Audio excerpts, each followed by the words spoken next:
What happened? What happened?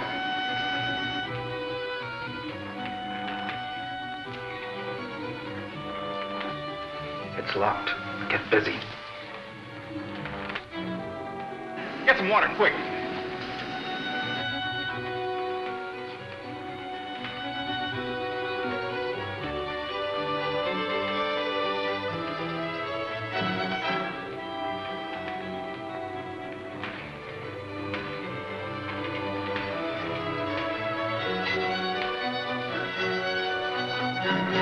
Stand up with your hands in the clear. What do you want? Who are you? The Green Hornet. Yes. Now answer my questions if you value your life. Are you in charge of this lab? Yes. Yes, I'm the chief chemist here. Why are there so many fatal accidents here? Speak up. We're working with very dangerous chemicals. What are you making? I cannot tell you. I'm sworn to secrecy. You are going to tell me. What are you making? An anti-aircraft bomb. Why should that work be so dangerous? Don't lie to me. Give me the details. I can't tell you. It's a government secret. What government? Answer me. I can't tell you. They killed me.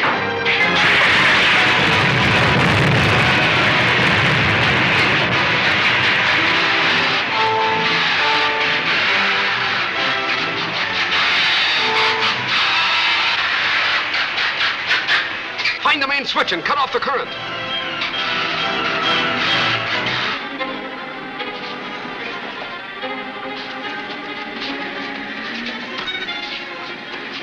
We can't get him out of here now. Is he dead? No, just badly shocked. Where was that explosion? You got me. Unless it came from the lab. That's it, the lab. You call the others. The guard. We better go. Just a minute. Weaver may be carrying something interesting.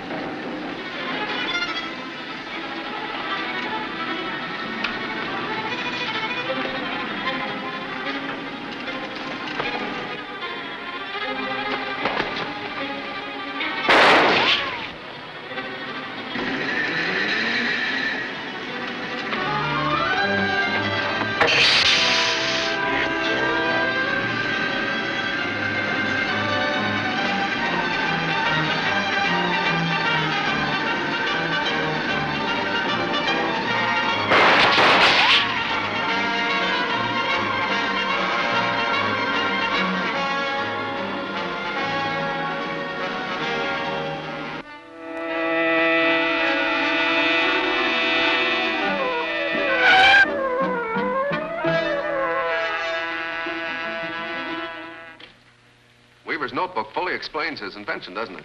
Yes, Mr. Britt. The inventor itemized every detail of his anti-aircraft bomb.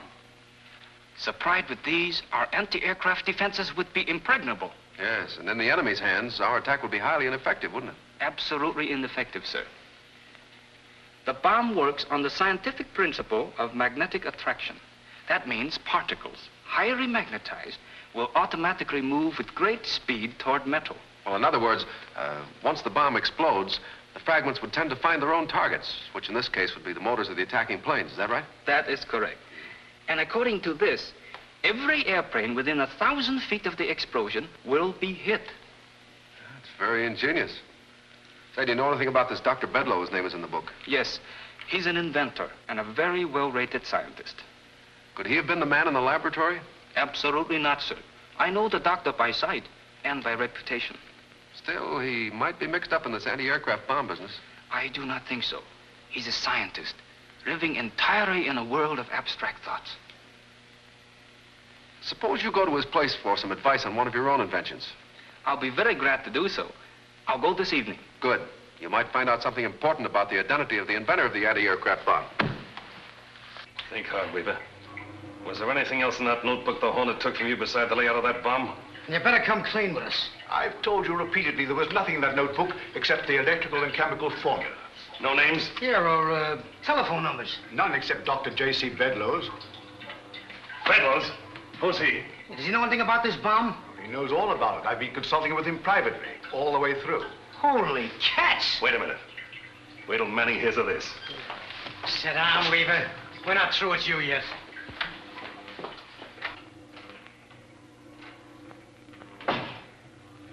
Say, Weaver has a partner that's been working with him on that anti-aircraft bomb. A partner? Then he must know all about the bomb. Who is he? Dr. Bedlow. His name is in that notebook the Hornet took from Weaver. We've got to get hold of him right away and stop him from talking. I'll make that Weaver tell me where Bedlow lives. Get Bedlow. Take him out to Foley's old house on the Fulton Road. Here's the key. Better take Dolan with you. I'll have someone else watch Weaver.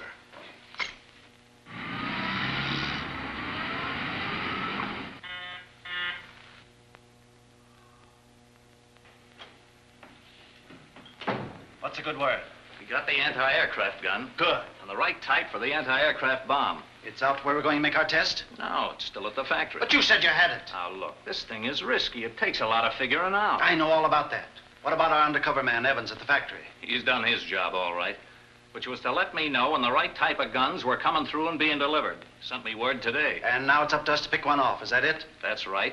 They're being delivered to the armory late this afternoon. The gun we want will be on a covered truck heading out along the Red River Highway. The bombs are all ready, which means we can make our test tonight. I'll phone Manning to hijack that gun.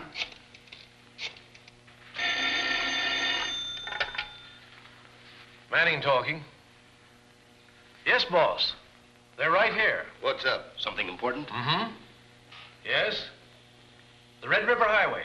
All right. I'll send the boys right out so they can find a suitable place to operate. Well, it's up to you two now. What is? The gun we've been waiting for is leaving the factory at 4 o'clock in a covered truck. Good. Where do we pick it up? I'll show you.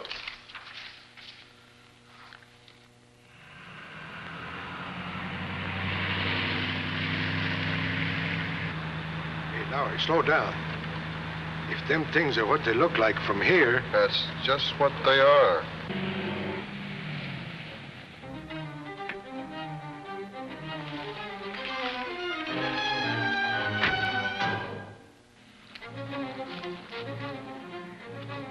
This man's dead. This fellow's alive. They hijacked us. They got away with the anti-aircraft gun. Anti-aircraft gun? Who did? Tell us, man. We gotta get this man to the hospital. Listen, as fast as we can make it. What about the other one? We take him to the morgue and notify the police. Why, can you imagine running into a story like this?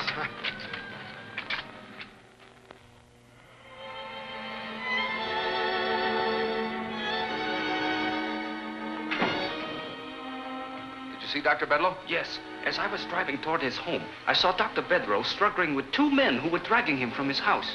They threw him into a car and drove away. Did you follow them? Yes. They took him to that house on Fulton Road, the place where we had the trouble with that Mr. Foley. Foley's house. And Dr. Bedlow's in the hands of the racketeers. I am sure he is. Let's get the Hornet outfit. We're going to call on Dr. Bedlow.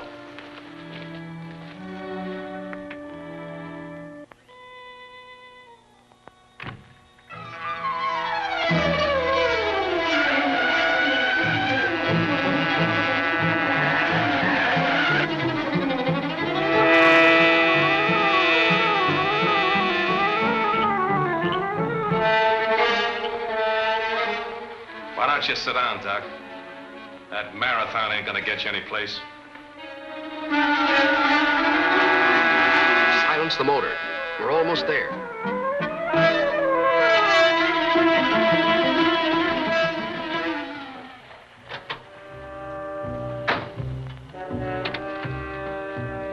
If I need help, I'll whistle. You know, come to think of it, Doc, you and old man Weaver must have been pretty smart inventing that anti-aircraft bomb. I wouldn't have had a thing to do with it if I thought for a minute it was going to fall in the hands of criminals. Wait a minute, Bedlow. Who's a criminal? You are. Keep your hands up. The Green Hornet. That's right. I am the Green Hornet. What do you want? I wouldn't do that if I were you, Doctor.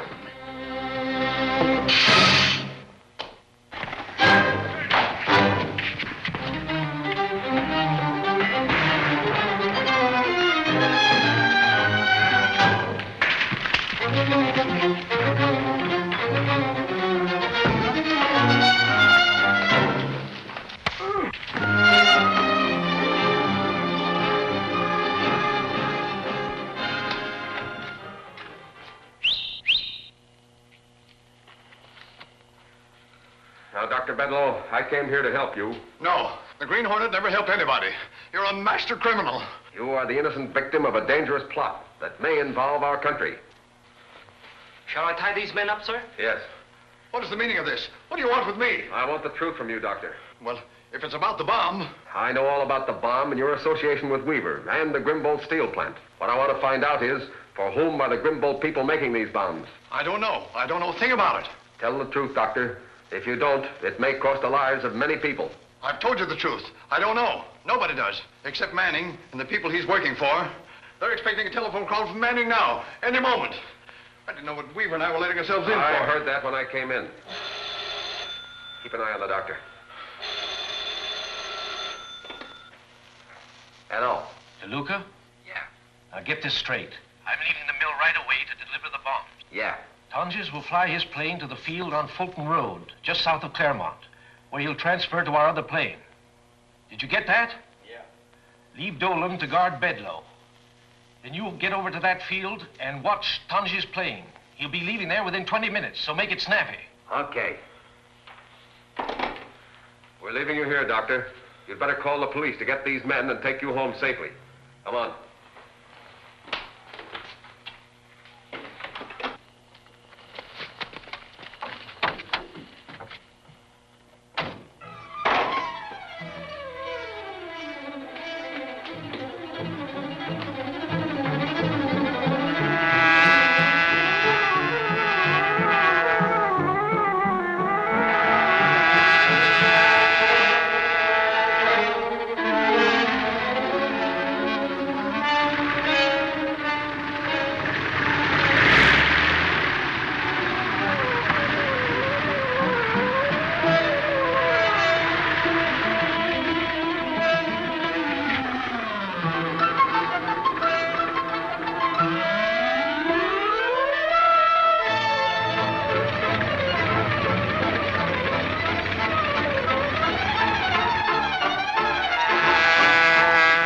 Cato.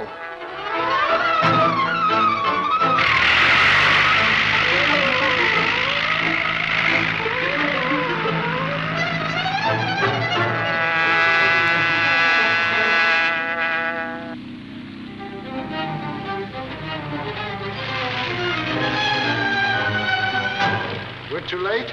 Not yet. I'll follow that fellow with this other plane. All right.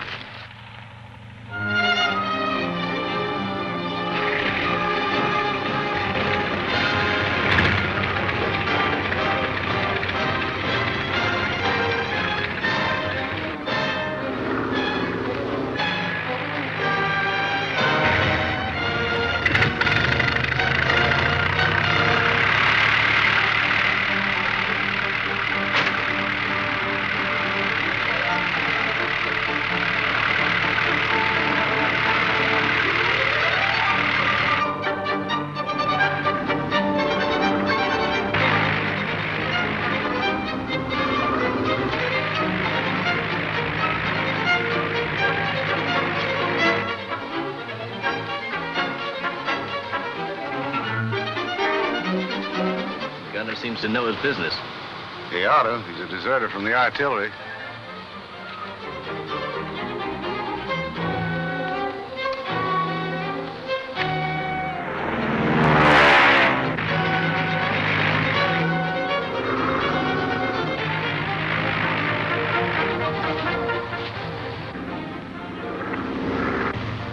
That's Tonjes now.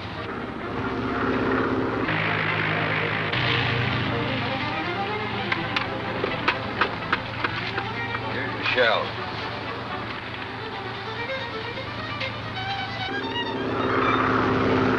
Don't forget, give him plenty of time to bail out and get in the clear. I know. Don't fire right at the plane. We want that shell to explode about 500 yards above and behind it. I'll take care of that.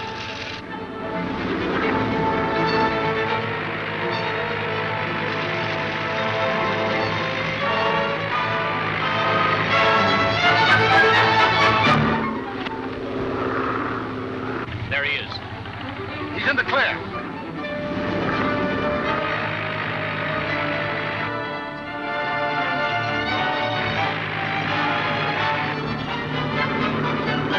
But there's another plane up there. Yeah, but he's got no business being there. Fire that gun before Tonjes' plane crashes. Go ahead and shoot.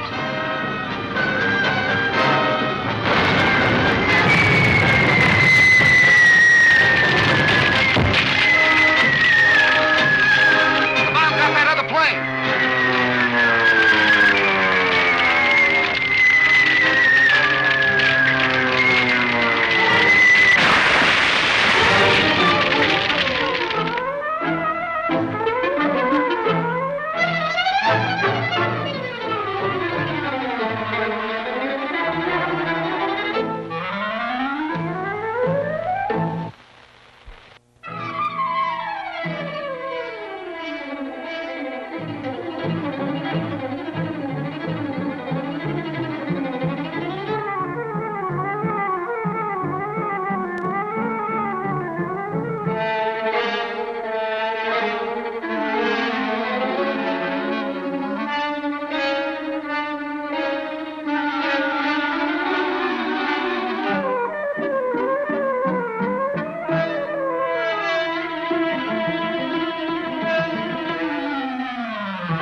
town just now. Give him plenty of time to bail out and get in the clear. I know. Don't fire right at the plane. We want that shell to explode about 500 yards above and behind it.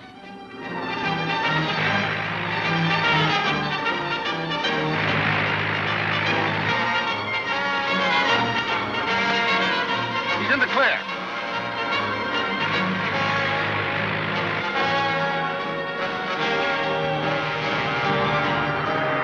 But there's another plane up there. Yeah, but he's got no business being there. Fire that gun before Torrance's plane crashes.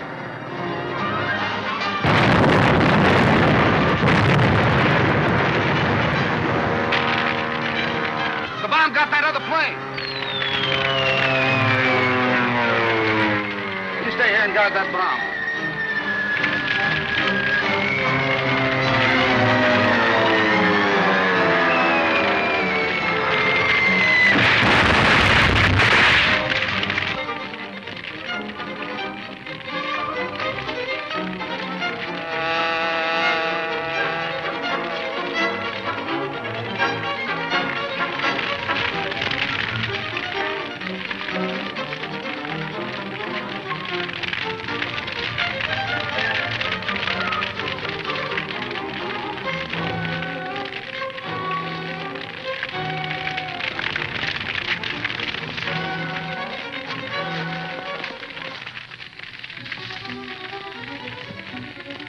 They'll never be able to identify the guy that flew that crate. That plane was 1,000 feet from the bomb when it exploded. Every inch of it. Old Weaver's bomb was a greater success than we expected. No wonder old Weaver was sore when the chief insisted that he take an extra bomb along in case the first one didn't work. Yeah. We'll have to get that extra bomb. It must be over there where those flares are burning.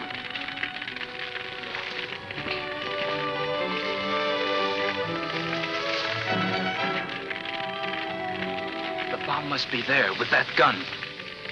And only one man guarding it.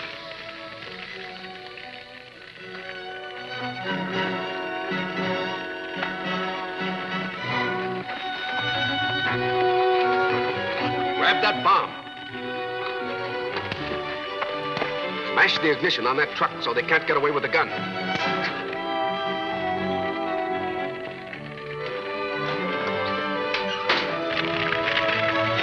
Gives me the jitters to think the chief has already sold the bomb to a foreign country. And he'd have it tried out on me.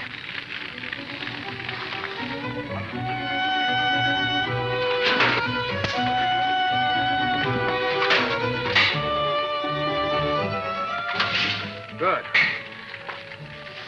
Green Hornet. They've got the bomb.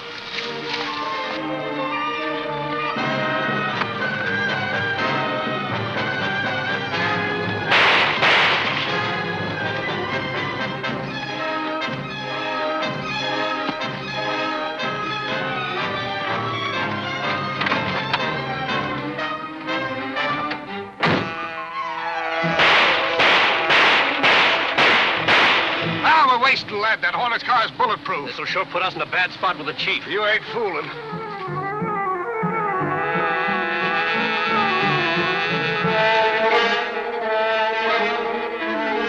Where are we going? Home, where you're going to carefully analyze this bomb. It should prove most interesting. And after that, it will mysteriously find its way into the hands of the Federal Bureau of Investigation. They will be much surprised to receive it. They'll be more surprised when they read the note explaining its destructive force and the fact that it's being manufactured at the Grimbold Steel Company for a foreign government. Men who are so disloyal to their own country deserve harsh treatment. Don't worry. They'll get it. The Green Hornet has cost us $1 million getting away with that bomb. I can't see how. We can make more bombs, can't we? How can we? Weaver never gave us the secret formula for the magnetic force that makes it so effective. Can't we put the pressure on him and his partner, Bedloe? If we can find them. Frank's just reported that Bedloe and Weaver have both disappeared. Not bad if I do say it myself. Miss Frances Grayson, aluminum products heiress, who recently returned from Europe to take over her inheritance, is so impressed with the product they are manufacturing that she is having built with great secrecy a special aluminum sport plane for her personal use. At a cost of $300,000. Holy crow. Miss Grayson stated... So how'd you get this story, Lowry? I thought Miss Grayson didn't talk to reporters. Oh, I have a way with me, Casey. Sure, if you ask me. Nobody's asking you. Nevertheless, I'm telling you, I'll bet you got the story from the Grayson cook. Good morning, all. Good morning, Chief. Good morning. They come into the office, all of you. Lowry, I read your Grayson airplane story. That's pretty swell work getting a story on that, Jane, eh, boss? That was pretty good reporting, but Mr. North, the head of aluminum products, Miss Grayson's company, is a little worried about it. Why is that? Well, you see, Miss Grayson just returned from Europe. She doesn't know the town's full of racketeers. When they find out that she can spend that much money on what's practically a toy, they're going to consider her a pretty good prospect. I hadn't thought of that. And what did you think of my story of him hijacking that anti-aircraft gun? Well, Michael, you covered that very well. Anything special from me this morning, boss? Yes, Lowry. I've heard a rumor that the FBI are starting an investigation at the Grimbold steel plant. Try to get a line on it. That's a tough assignment, but I'm on my way. Oh, Michael, just a minute. Case, Mr. North wanted me to call on Miss Grayson. Will you see if you can get an appointment for me today? Yes, sir. Michael, I want you to go out there with me. While I'm interviewing Miss Grayson, you have a look around outside. You're expecting trouble there? You never can tell. I've got to give Miss Grayson a little advice about these racketeers. Did you see this morning's Sentinel, Chief? I was just reading it. That story about Francis Grayson gave me an idea. I thought it would. The syndicate needs a good one about now. 300,000 for a private airplane. If Grayson can throw our money away like that, our syndicate can put it to much better use. And how? Maybe we can get back some of the dough the Green Hornet swindled us out of. Yes, and I'm betting right now that the Green Hornet is also planning to cut into the Grayson money. Well, we gotta beat him to it. We can, if what I have in mind works out. What is it, Chief? I have a pretty complete plan to relieve Miss Grayson of a substantial sum. More or less painlessly, unless she's stubborn. Her stubbornness shouldn't worry us. First of all, after Dolan and DeLuca finish mapping out the Grayson grounds... You mean they're already on their way? They've been instructed to look the place over. I gotta hand it to you, Chief. Once you get an idea, you sure don't waste any time.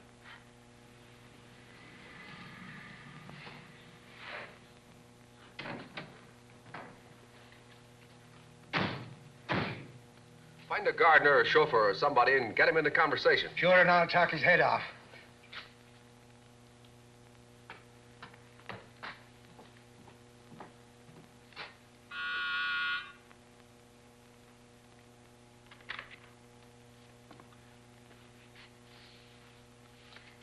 Miss Grayson is expecting me. Oh, Miss Grayson is waiting in the library, Mr. Reed.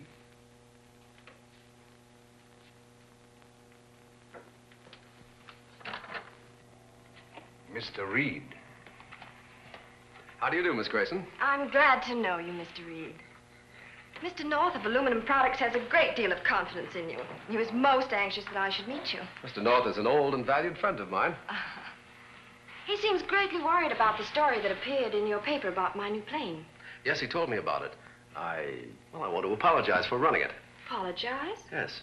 But I really can't see what harm it could do. True, I was having it built in secrecy, but The danger is this, Miss Grayson. There's a vicious criminal syndicate operating in this city, and the fact that you are spending $300,000 on a plane for your private use might cause them to turn their attention to you. Of course.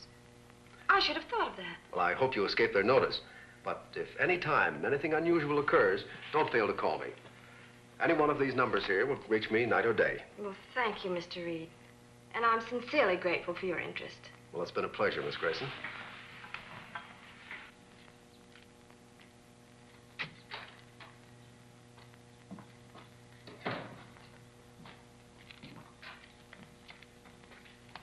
Did you talk with any of the servants? I did that. I found a chauffeur back there I don't like the looks of at all. All right, Michael, stick around. But be sure to call me at the office before 6. I'll do that, sir.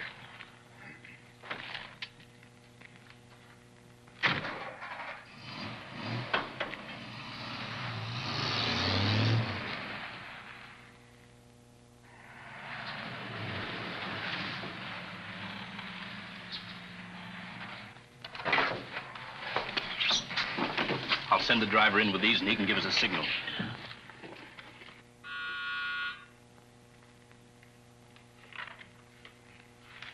Box of flowers for Miss Grayson. Sign here.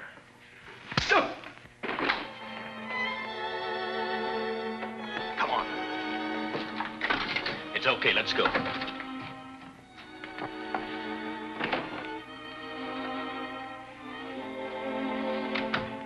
an entrance to the basement around here somewhere. Get the butler down there and lock him up. Bourdin, go outside and find the chauffeur and the gardener and take care of him. But no gunplay. Just tie him up and lock him in the garage.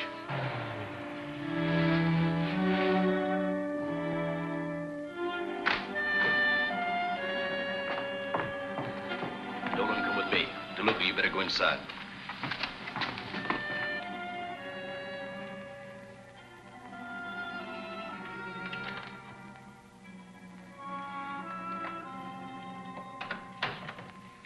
Nobody in the library? Take a look around upstairs. Okay. Marie!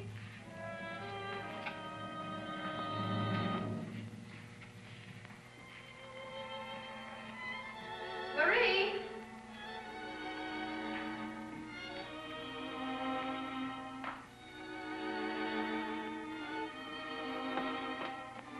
Marie!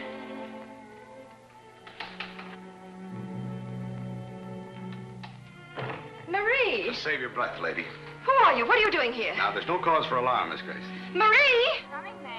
Take care of Marie. Okay. Now, just don't get excited and take it easy. Nothing's going to happen to you. No need to ring. You have a complete new staff of servants on hand, ready to answer any callers.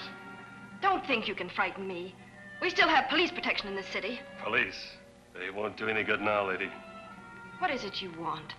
Money? You guessed it, sister. Now let's get right down to business. Now then, we'll make the first check for, say, $10,000. Then we'll take them in installments until we get what we want. That's it. In a series. You see, it might not be so easy to cash the one check for the full amount. And while we're cashing them, we're going to stay right here and help you take care of this house. You'll get no checks out of me. I won't be blackmailed. We have plenty of ways of making you change your mind, Miss Grace, so you better think it over. Even if I did give you a check, my bank wouldn't pay out that amount of money without verifying with me by phone. We thought of that, too. You see, when the bank telephones, the young lady we have here with us will tell the bank that it's all okay.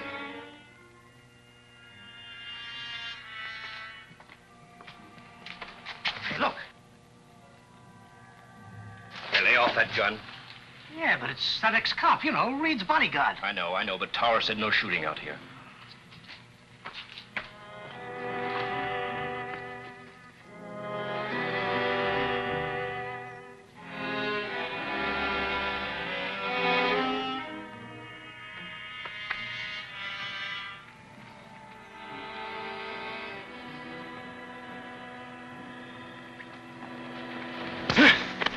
Get his gun. We'll tie him up and hide him inside.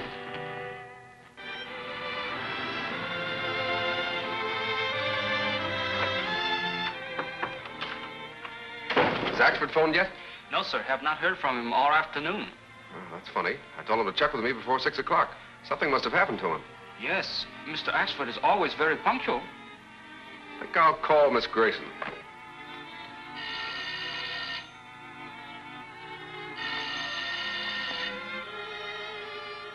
Hello? Yes, this is a Grayson residence. One moment, please. Britt Reed's on the phone. He insists on talking to Miss Grayson. Tell him Miss Grayson will be here in a minute. Please hold the wire, sir. Miss Grayson will be on the phone in a moment. Thank you. Am I talking to Miss Grayson's butler? No, sir. This is the second man. Here's Miss Grayson now, sir. Oh, yes, Mr. Reed?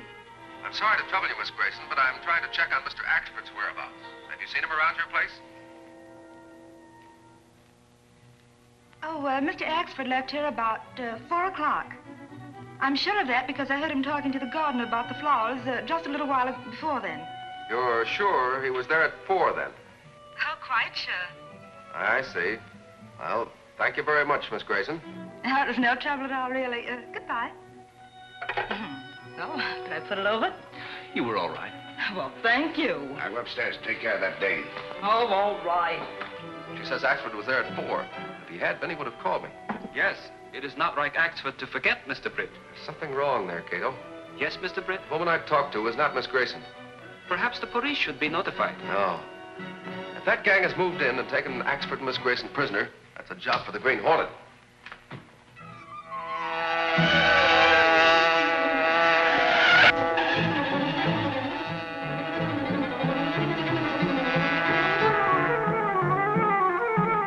lights and silence your motor.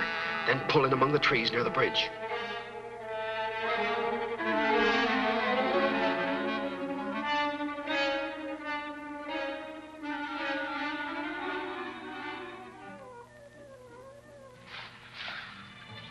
Whatever happens, stick to our plan. Yes, Mr. Britt.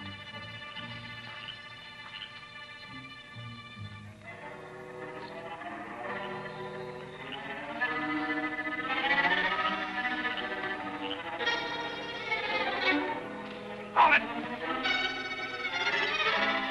Where do you think you're going?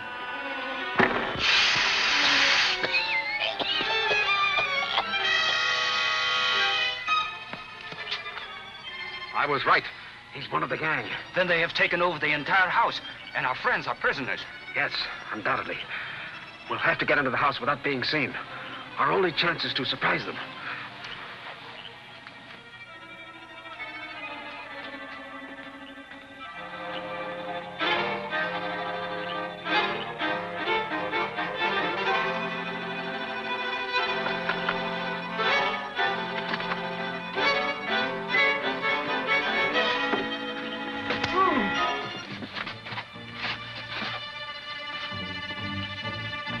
We don't know how many are inside.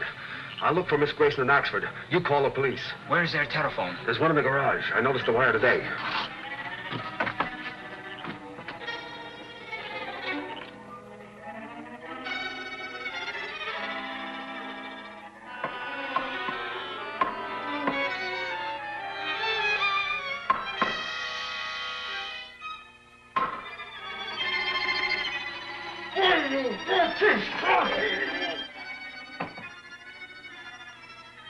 Now sign the check.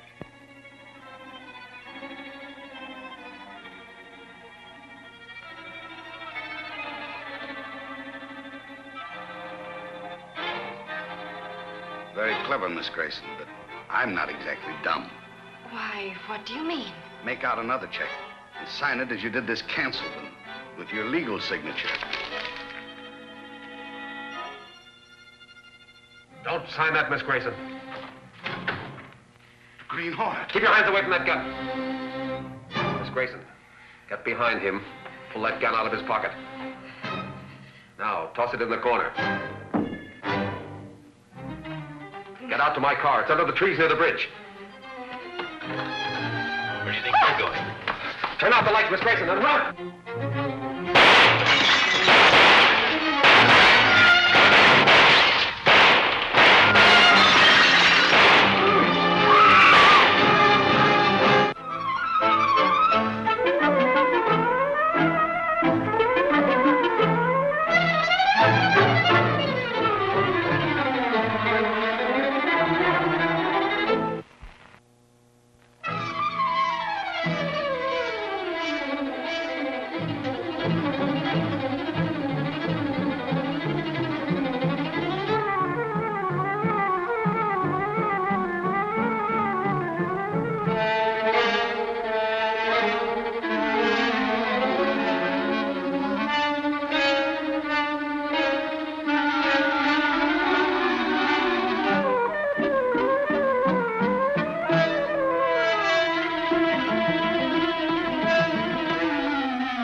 gun out of his pocket.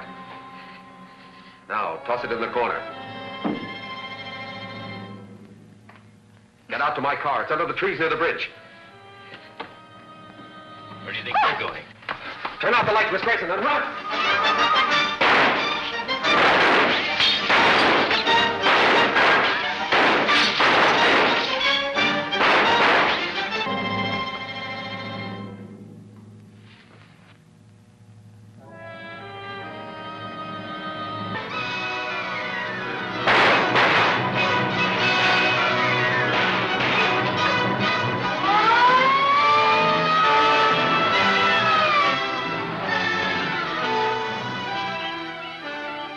Keep back in shadows, priest.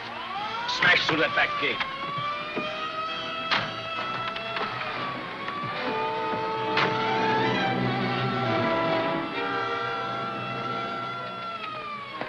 My job here is done, Miss Grayson. The police will protect you from now on. How can I ever thank you? As before, by forgetting that I was here and keeping your place protected with reliable guards. Yes. Oh, by the way, there's a man locked up in your closet. Locked up? Yes. Will you see that he's released? Yes, I will. The man in the closet, that would be Mr. Axford? It not only would be, Cato, it is.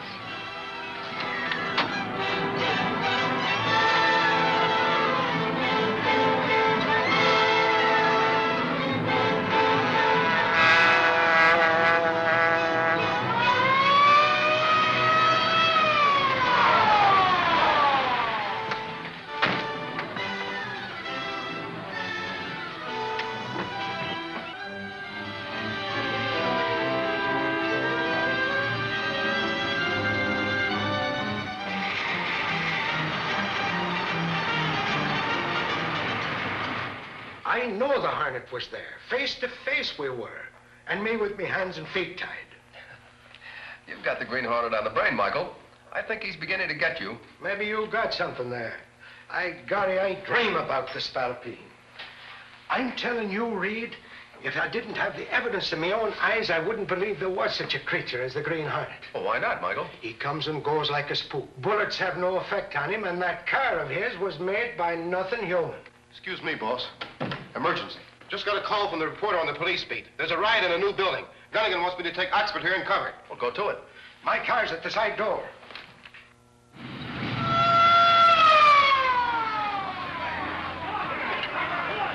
Take it easy, Oxford. I don't want to get smashed up. Sure, I used to drive a patrol wagon. Yeah, you keep driving like this, and they'll be hauling you off in one of them.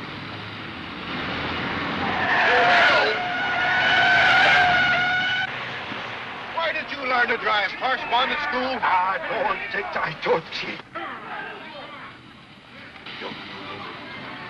Michael Axford. And whoever told you you could drive a car? Now, hold your tongue, O'Sullivan.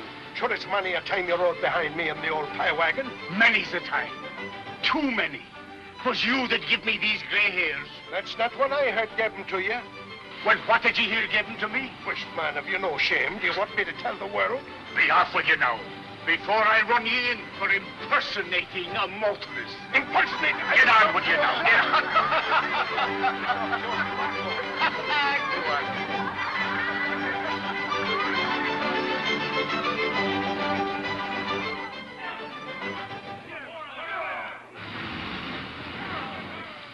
The building that was attacked today is not the only one that I've had trouble on. Well, Mr. Evans, do you know of any reason why your building should have been singled out? Yes, I do. What is it? I'm not a member of the International Builders Syndicate. What does that have to do with it? The syndicate gets most of its contracts by low bids, but it makes big profits by using inferior materials. Many of their buildings are a public menace. They've had several serious accidents. Well, there have been accidents in your buildings, too, haven't there? Yes, but they were caused deliberately by the crooks, so that it wouldn't appear that the syndicate's buildings are the only ones poorly constructed. Yes? Axford and Lowry are back from that assignment. Axford says it's important that he see you. Send him in. All right. On your way, man of action. Why don't you take all day? Where's Lowry? He's given the dope to the rewrite man. He'll be here in a minute. I wanted to... Do you know Mr. Evans, the builder? Oh, how do you How do, do you sir? do? I nearly got myself messed up just now trying to protect one of your buildings. You saw damage being done? Both to the building and to myself also. Do you think the attack was deliberate? Of course it was. One man was pouring water on bags of cement, and from the corner of my eye, I saw another one baiting on a hod hoist with a sledgehammer. Were any of the men caught? I caught one of them, but his gang rescued him. But I'd know them fellas again if ever I put my eye on them. Private joke, or can you tell it? You'd think that riot was a personal attack on Axford to hear him tell it. He's inside dramatizing it to the boss right now. Go on in. And with a little help, I'd have caught all the hoodlums single-handed. Oh, Lowry. This is Mr. Evans, the builder. Lowry's one of our reporters here. Now, Mr. Evans, you claim that the syndicate is putting up defective buildings. Now, doesn't that imply dishonesty in the city inspector's office? No, the building department isn't exactly dishonest, but it is very inefficient. It indicates more than inefficiency when dangerous buildings are certified as safe.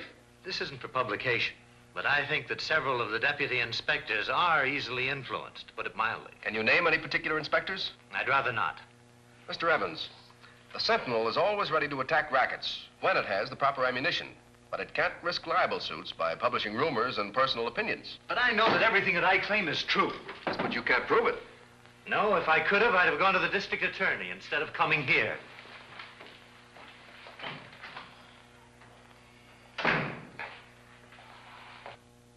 Them thugs were after Recky's building, all right. Granted, Michael, but give me facts, not rumors. Well, didn't I see a man pouring water on cement and another with a sledge? We'll print that and anything else you dig up that you can verify. Now send Miss Case in on your way out. That sounds like our execute. Come on, Mike. You don't quit that.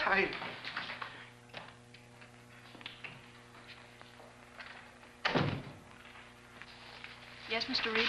Case, I want you to get the name or names of all the city inspectors on those new buildings where the accidents have occurred recently. And concentrate on all those erected by the International Builder Syndicate. Yes, sir. It was a mistake to pull that raid in the daytime. I knew it was risky, but I was sure it'd make Evans fall into line and join our International Builder Syndicate. The raid was broken up too quickly. Hit it, Evans, again, but next time at night, as I advised you before. Okay, Chief.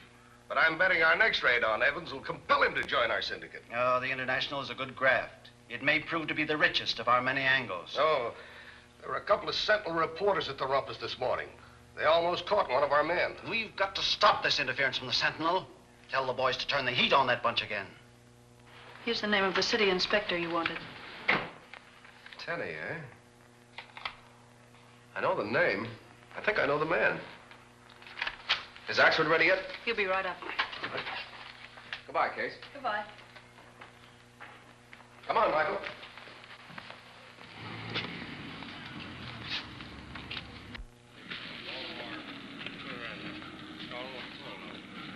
It's always a thrill to see an edition go out.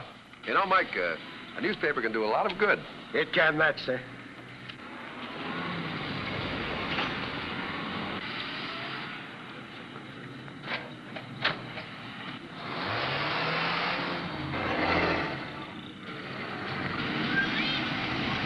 There's the Sentinel truck. Now, get after it. I'll stay here and wait for the other car.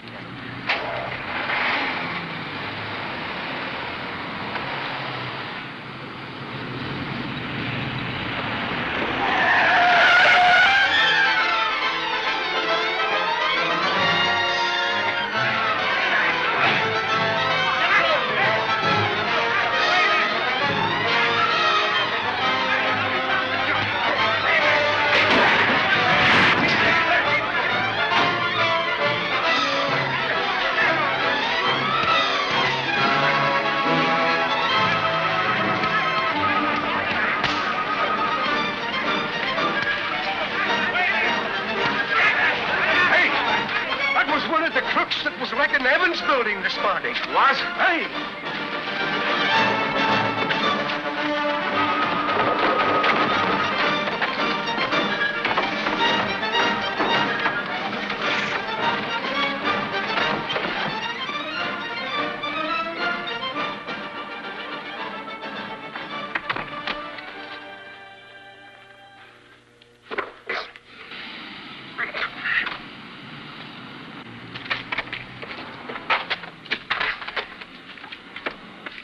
Did he get away?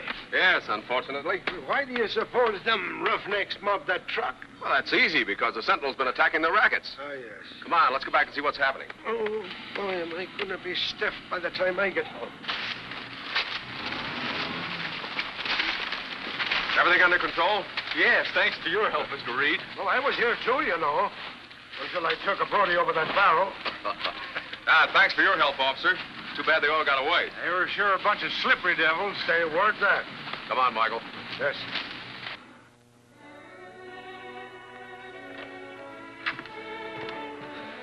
You have been in an accident? It was no accident. They did it on purpose. It's nothing serious, Cato. Come on, help me get cleaned up.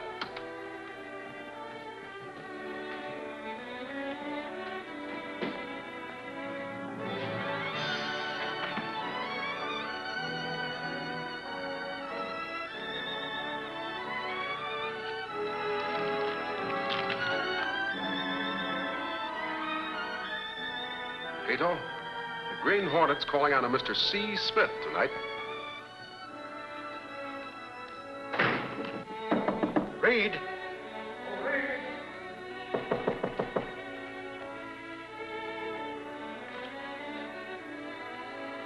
I couldn't find any record in my book of that crook we lost today, so I'm going down to headquarters to look over there, Rogues Gallery. You better have dinner first. Ah, sure, I'll neither eat nor sleep till I lay my hands on that spalpeen. That's the spirit that makes ace reporters. Yes, sir. Well, we messed up some Sentinel delivery trucks today. We'll not only smash his trucks, but his buildings, too, if Reed doesn't mind his own business. Reed and his bodyguard tried to get Smith. It's fortunate for us he didn't. Smith's a good worker, but he might break under pressure. What about the Evans angle? We've got to keep right after him. We're paying another of his jobs a visit tonight. The new commercial building on Market Street. Your gas gun, sir. Tonight, Cato, the Green Hornet calls on Mr. Smith.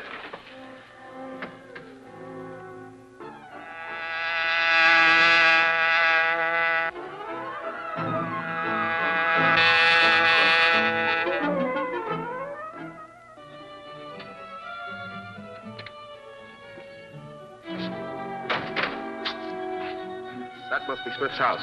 I'll see if he's home. Wait. There's a car coming out of the driveway. Well, that's Smith. We'll follow him.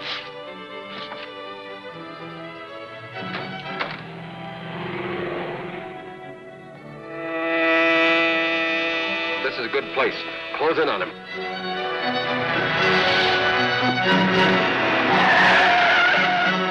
Hey, what's the big idea? Green Hornet. You're right, Smith. What have you got on for tonight? Another wrecking job? What do you mean? I was just going to Stop a meeting. stalling. What building were you going to work on tonight? Then I tell you. Quit lying. Hey, don't use that gun on me, please. I'll tell you. It's a new commercial building on Market Street. Who's handling the job of wrecking it? I don't know his name. Lying will get you nowhere. Quick, who is he? Danny, he handles all the jobs. Does he work for the International Syndicate? Yeah. Who's the big boss? I don't know. I take my orders from Danik. Move over. What are you going to do to me? I'm going to turn you into the police. They ain't got nothing on me. You're wrong, Smith. They've got plenty on you.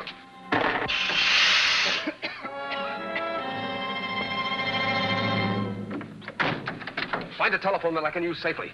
We'll tell Oxford where to find Smith.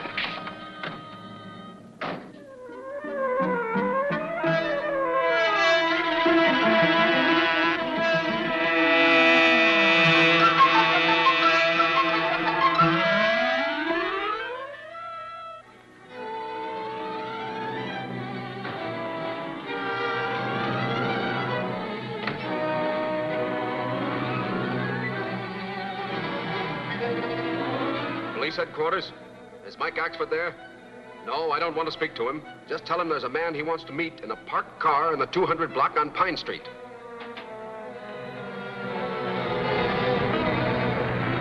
Jim, look there. That's the Green Hornet.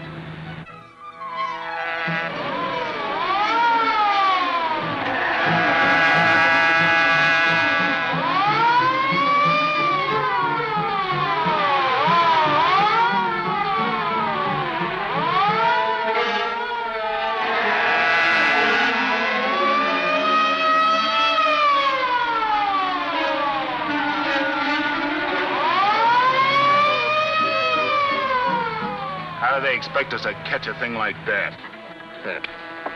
Good work. We've lost him. Where to now, sir? The new commercial building, to smash the building racket.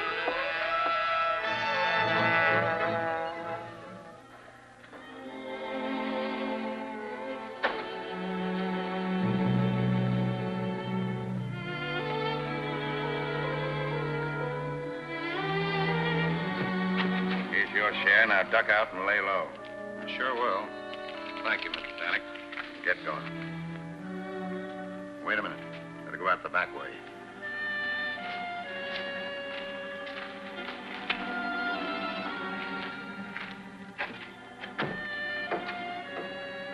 Who then? The Green Hornet. Right, Danik. How do you know me? That doesn't matter. The fact remains that I do, and I know what you're up to. What do you want? I want you to go through this building with me. What for? Never mind what for. Get moving. Leave that lantern there.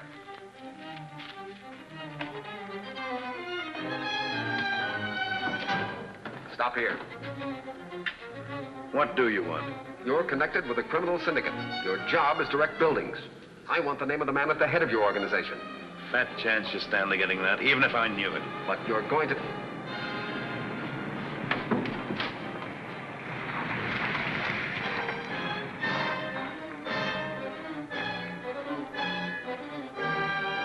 Who are those men? I don't know. Oh, yes, you do. Your expression betrayed you. Speak up.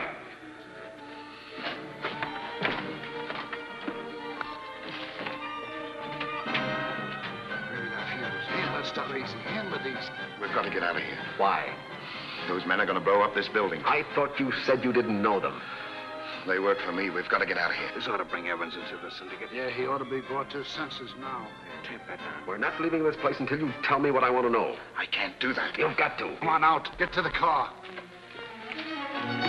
Don't call those men. I tell you, we'll be killed if we don't get out of here. Are you going to talk? I don't know who the chief is. Don't lie to me. I'm not. You've got to believe me.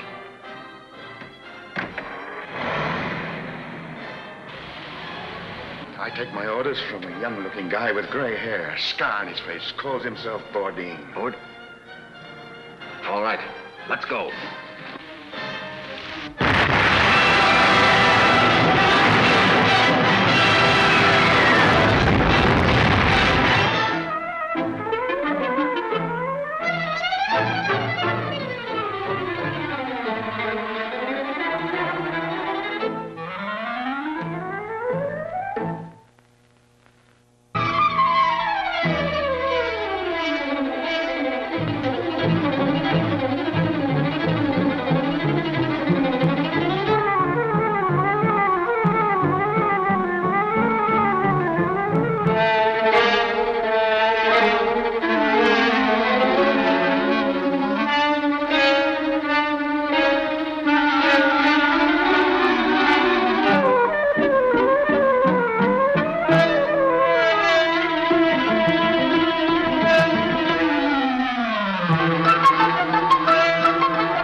That stuff easy. Handle these. We've got to get out of here. Why? Those men are going to blow up this building. I thought you said you didn't know them. They work for me. We've got to get out of here. This ought to bring Evans into the syndicate. Yeah, he ought to be brought to his senses now. We're not leaving this place until you tell me what I want to know. I can't do that. You've got to. Come on out. Get to the car. Don't call those men. I tell you, we'll be killed if we don't get out of here. Are you going to talk? I don't know who the chief is. Don't lie to me. I'm not. You've got to believe me.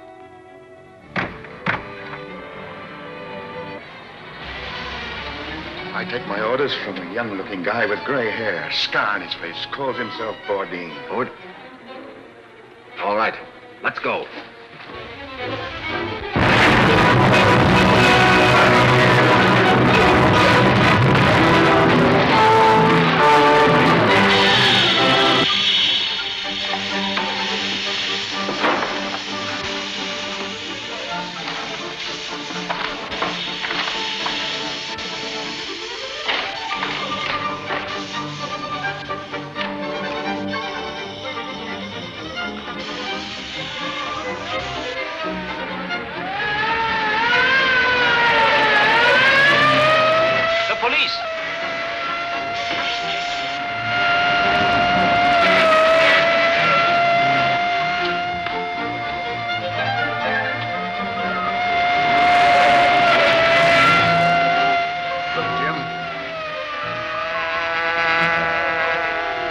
Hornet.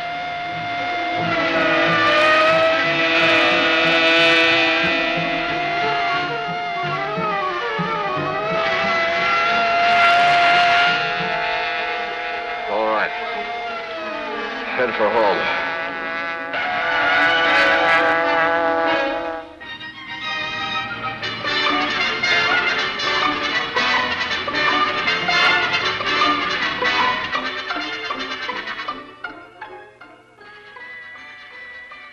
Acting upon the confession of Smith, the police raided the offices of the International Builders Syndicate, but found the offices deserted and all books and papers removed. Watch this. Smith was captured by Mike Axford, Sentinel reporter, who claims he downed the racketeer.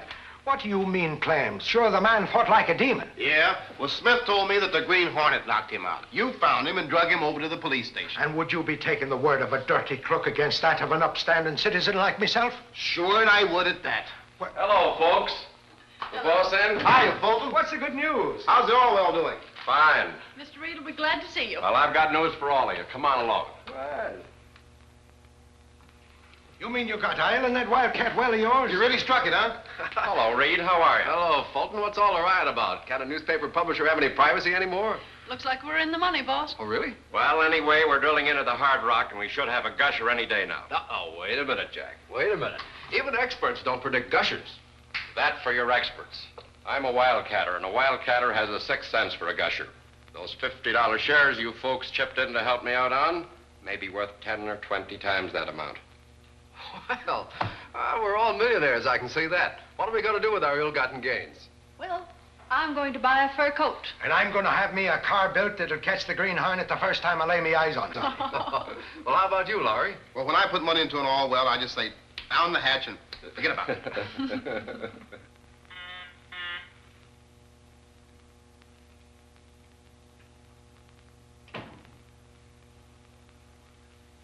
I just got a report from one of our men at Fulton's oil field. I guess we didn't make any mistake when we loaned him that 25 grand to buy up the acreage around his test well. Get to the point. The test well's coming in. They struck Hard Rock yesterday, and everything indicates that they've really got something out there. Oh.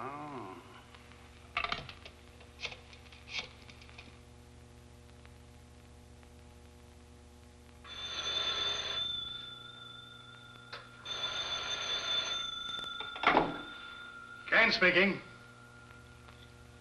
Oh, yes, Chief. One moment. Get me John Fulton's note.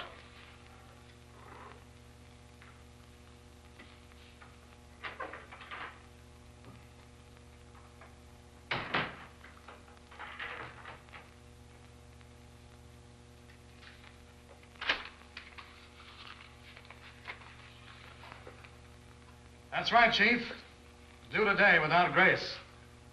I've asked Fulton to come in. All right. Be ready for trouble when Fulton discovers he's a little mixed in his dates. Are you sure the note will bear inspection? Absolutely. I defy anybody to detect the alteration under a glass. Yeah, I've got 2 men here in case he starts anything. Goodbye. Well, it's been a tough job to finance, Britt. And if it wasn't for you and a few more of my friends putting up the money for the equipment, I'm afraid I couldn't have made it. Well, Fulton, how did you handle the option on the acreage surrounding the well? By borrowing 25 grand on a short-term note. I hope there's no slip-up. Not a chance. My note still has 30 days to run, and long before that, I'll be rolling in money. Good luck to you. Thanks, Brett. I hope you put it over. I certainly will try.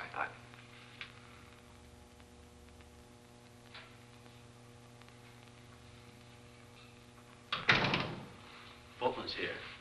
Send him in. Will you come in, Mr. Fulton? Certainly will. How are you, Fulton? Fine. Heard you wanted to see me, Kane. What can I do for you? How's that well coming along? Great. Be flowing by tomorrow. Good. You made me pay pretty stiff interest in that money, Kane. But I don't begrudge it. The 100 acres I tied up is going to be worth $1 million. That's fine. Did you bring the check with you? Check. You don't have to worry about the check, Kane. Why, by the time your note is due, I'll be rolling in money. By the time it's due, it was due today at noon. Why, you're crazier than a hoot owl. That note still has 30 days to run. Somebody's crazy, but I don't think it's me.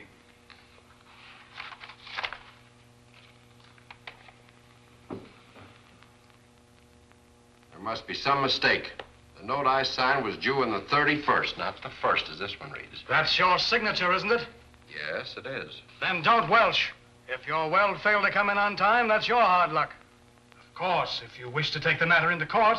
I don't have to bring the matter into court. I'm going to tear up that note and write you a new one with the right date. Now hand it over. Give back. Barney, throw this crook out.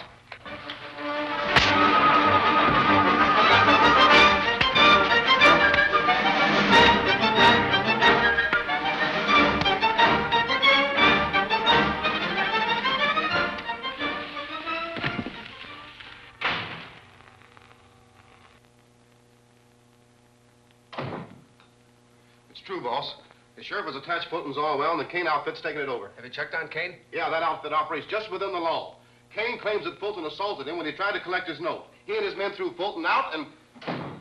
Fulton, what happened? Give us a story. I'll give you the story. I'll get that Kane if it's the last thing I ever do, that dirty crook. Now, wait a minute.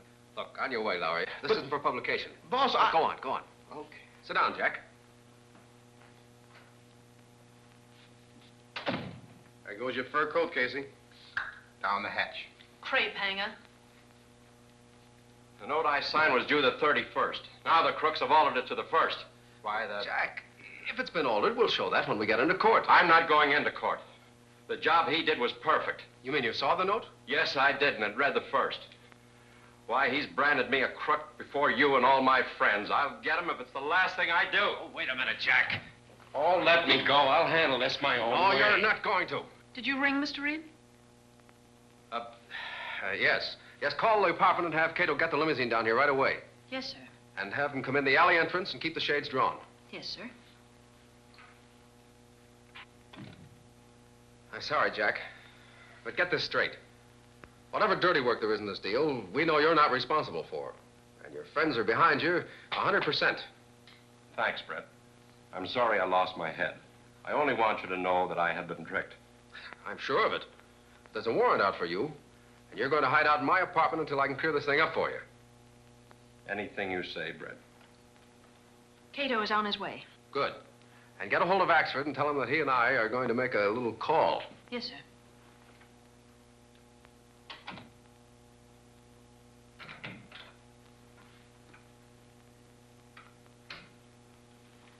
Britt Reed at the Sentinel's outside with another man.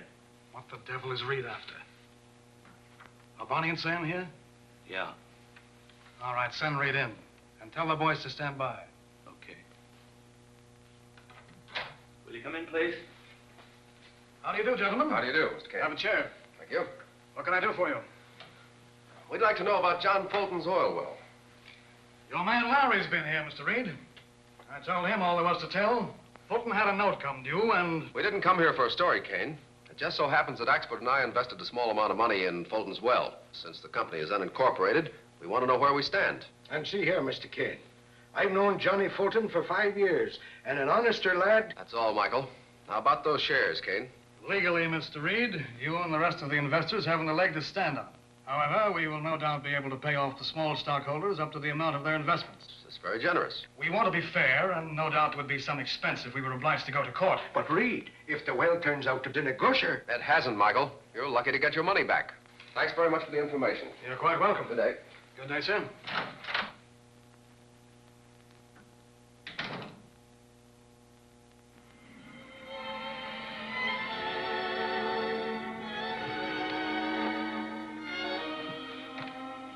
Where's Mr. Fulton? He's asleep now, Mr. Britt. Sleep, huh? How is he? Not very good. Keeps muttering in his sleep about crooks and changing date on note. Lock his door on the outside. The Green Hornet's going to have a look at that note.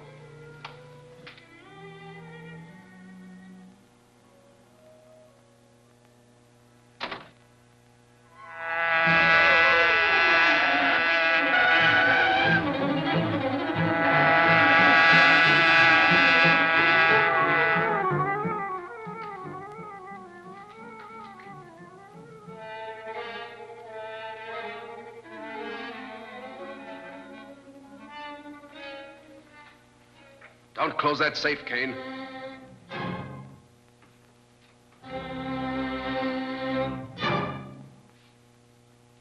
The Green Hornet. Right, Kane. The Green Hornet. What do you want? John Fulton's note for $25,000. Fulton's note? I haven't it. Don't lie to me. I'm not lying. I gave the note to Galt. Who is Galt? He's the new owner of the Fulton oil properties. I sold out to him, and he wanted the note to attach to his bill of sale in case the title was questioned. And you thought it might be questioned, huh? Where's Galt now? He's out at the well. Get him on the phone. Come on, come on.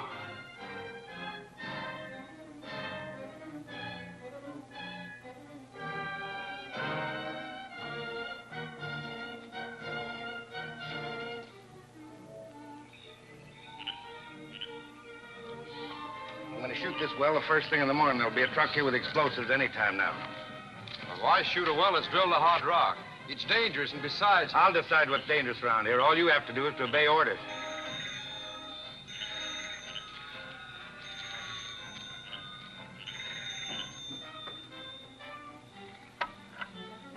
Hello? Hello, Galt. This is Kane. Have you got that note of John Fulton's with you, or did you record it? I've got it right here in my pocket. Haven't had time to record it yet. Why? The boss said it was okay. Well, we might want to have it around in case this matter goes to court. Keep it with you. That's all. Galt says the chief told him the note was okay. So you and Galt are part of the syndicate, huh? Now come across fast, Kane. Who's the chief? I can't tell you that. They'd kill me.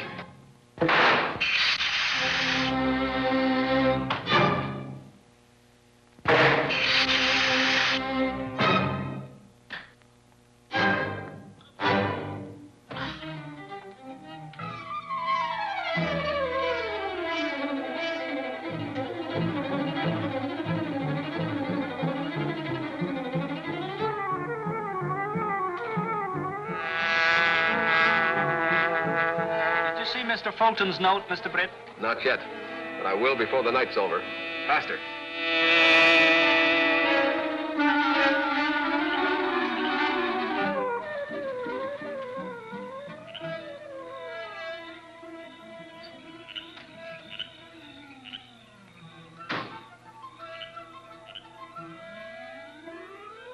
Here's your nitro cartridges. Where will you have them? Right here on the platform. Okay. Don't any of you fellas trip over that. It'll blow you from here to Mars. When do you start shoot the well? Tomorrow morning, as soon as the crew get here. Good luck to you. Give me a screwdriver.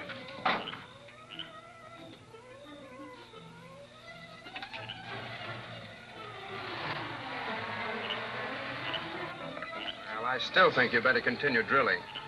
You're not supposed to think.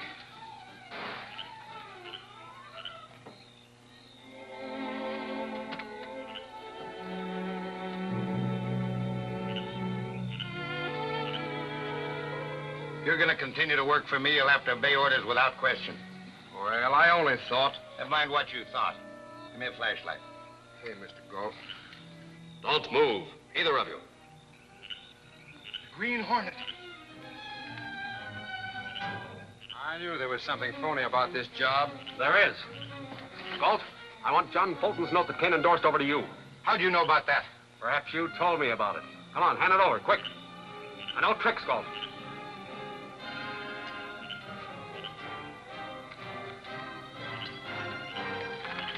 Give me that. You on October 1st, eh? That was a clever job of altering the date.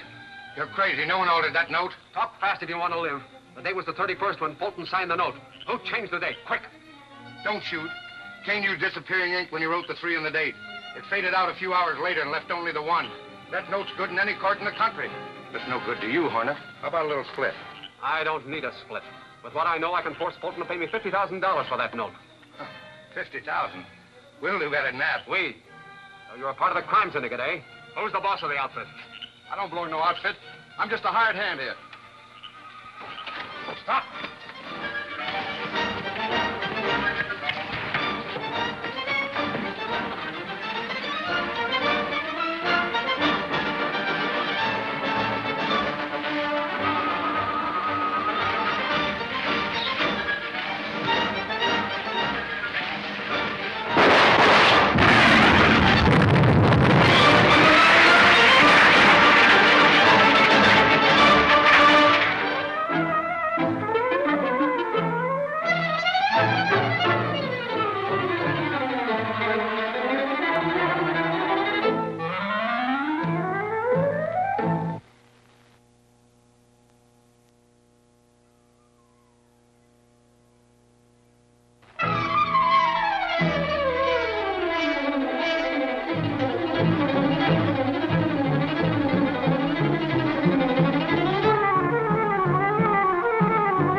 Who's the boss of the outfit? I don't belong to no outfit. I'm just a hired hand here. Stop!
Why, it's Galt.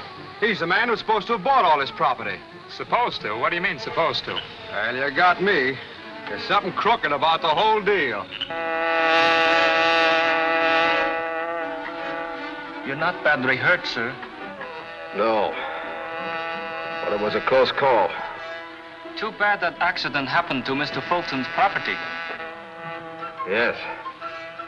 The loss of the rig is a serious blow. But he's got his well back. And he'll have his note back soon. You got the note? Yes.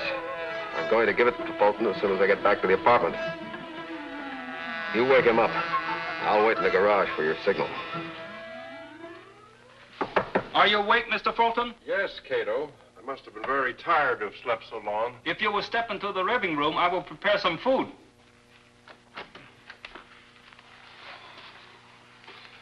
Thank you, Cato. Is Mr. Reed in? Not yet, sir. And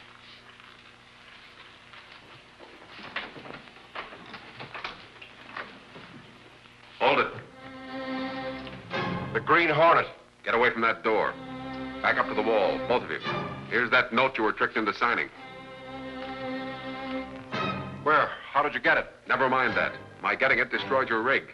My rig was destroyed. Yes, but your well is undamaged, and you still have a month to get it back into production and pay off your indebtedness. Why, this note, when I signed it, was due on the 31st. It was changed to the 1st by means of disappearing ink. What's your interest in this? That's my business. Well, it's my business to know what you expect to get out of this.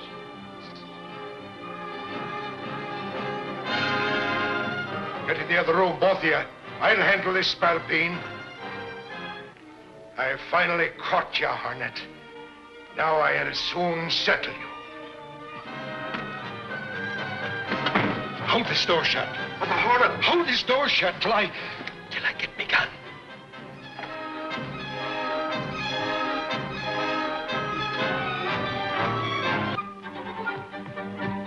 Stand back. Shorty's Michael Axford will take over now. Well, he's locked at the spalpeen. Your keys, Cato. Hurry.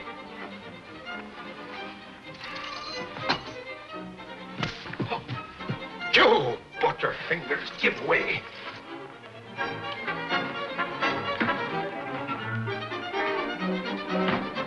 Now, come on, open it. Hurry up. Cut it.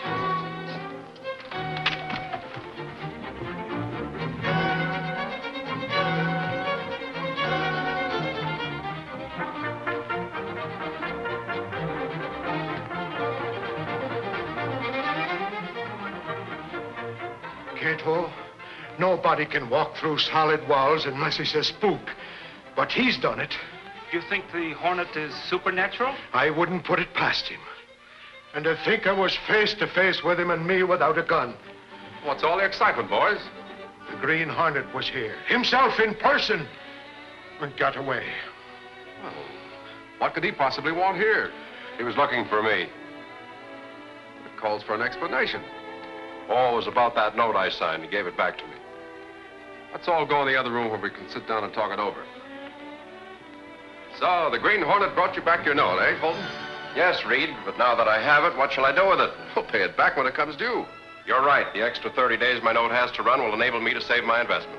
Thanks for all you've done for me, Reed. I certainly appreciate it. Good night. Good night. Oh, sure, 'tis a black day for me, so it is. To have the Green Hornet so close to me and then let him slip through me fingers. Oh, Michael, if you don't catch the Green Hornet, I don't know who will.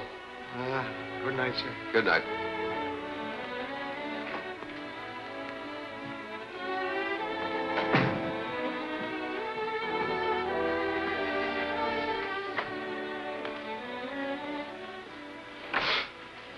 Boy, that was a narrow escape, Cato. I didn't expect Axford back so soon. Yes, and I never knew Axford to be without his gun before.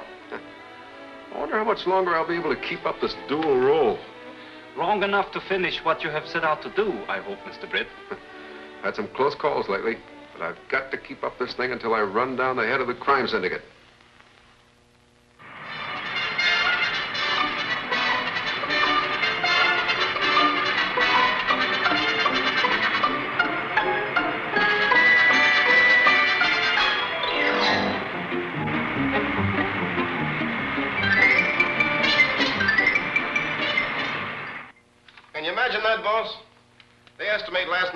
over 100 grand.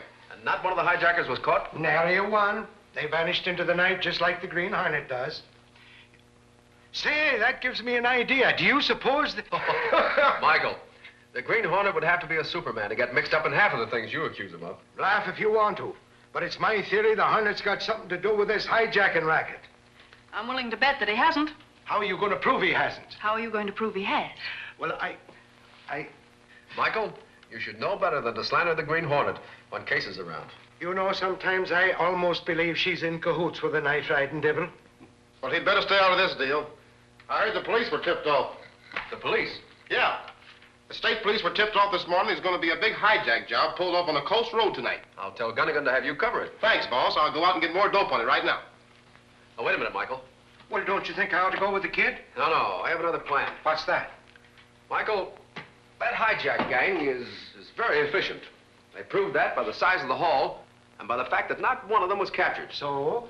Well, it just doesn't seem reasonable that a gang like that would allow a tip-off. Well, I know, but the state coppers got one. Sure they did.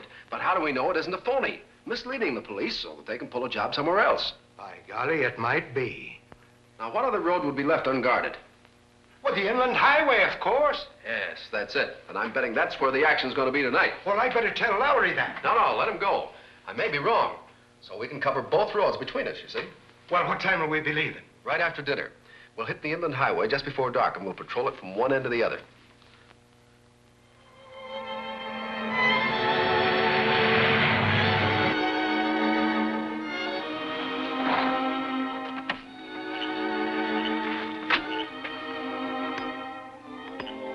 You stay here. I'm going to watch those fellows from the edge of the bank. I'll be right on the job if anything happens.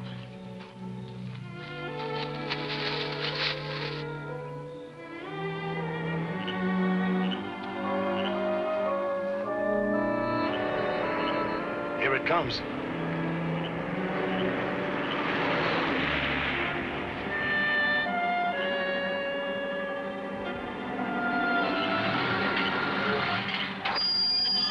All right, you, get out. Come on. Now do as you're told, buddy, and you won't get hurt. All right, you guys, tie him up and put him in that truck.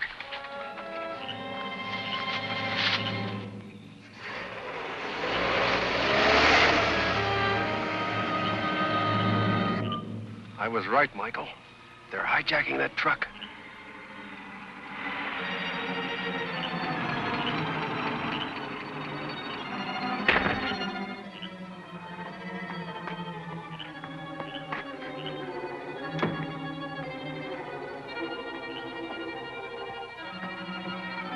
The nerve of them, right on the public highway.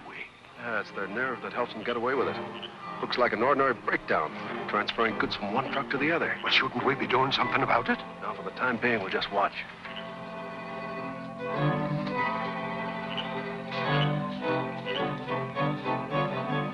They finished. Now they'll drive the empty truck somewhere and abandon it. Well, what'll we be doing about it? We'll try to find out where they take the stolen goods, if we can.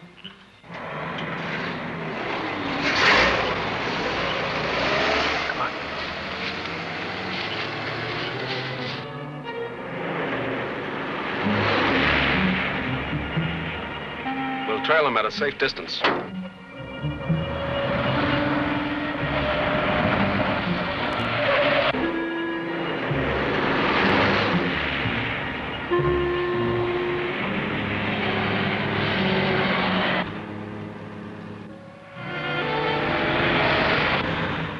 Tinless with the lights out. Oh, yeah? We'll find out who's in it.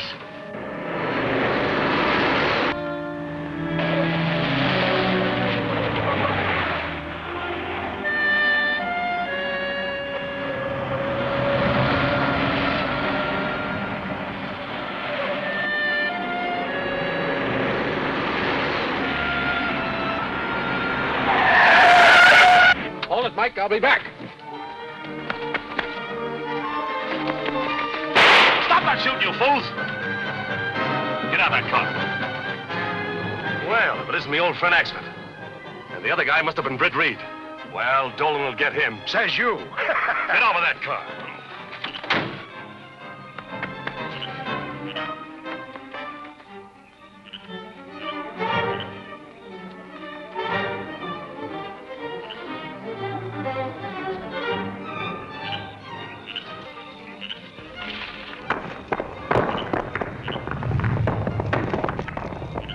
What was that? It must have been him. We missed him.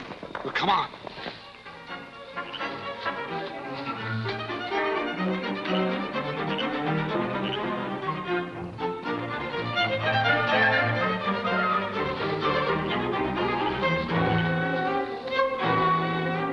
Why don't we leave this guy in the ditch? Because we can use him to trap Reed.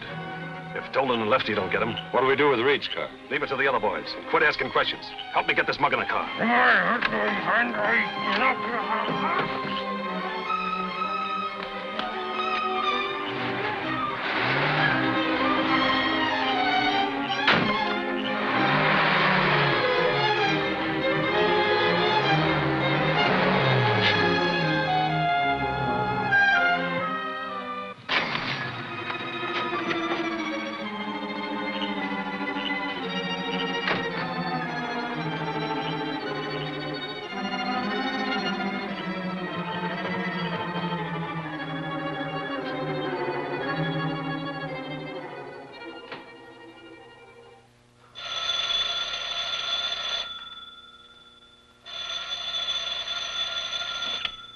Hello, Mr. Reed's apartment. Hello, Cato.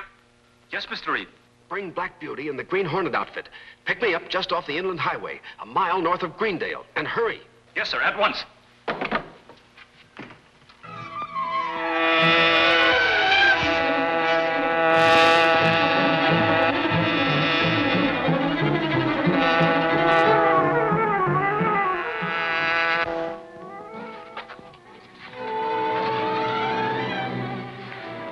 Cut your lights. Turn to the right and keep going until you come to a big farmhouse.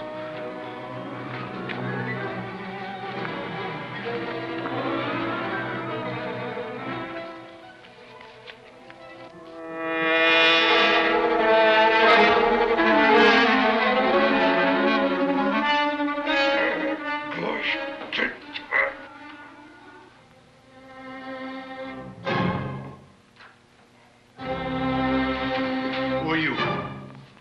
The Green Hornet. What do you want? Where did the other men go? Wouldn't you like to know? Yes, I would. And I'm going to, even if I have to use this gun.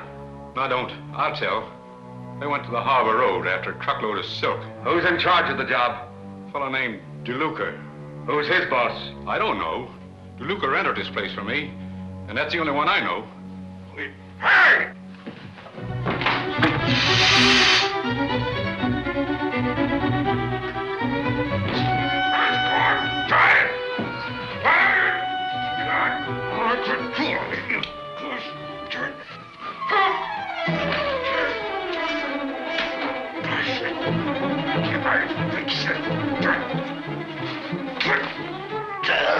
Dirty devils. I'll fix them. There they are. I recognize their car.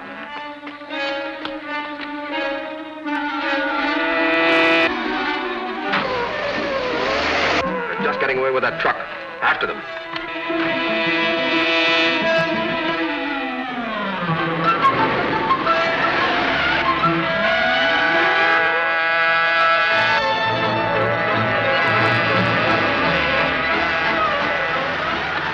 Stop this truck.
after them.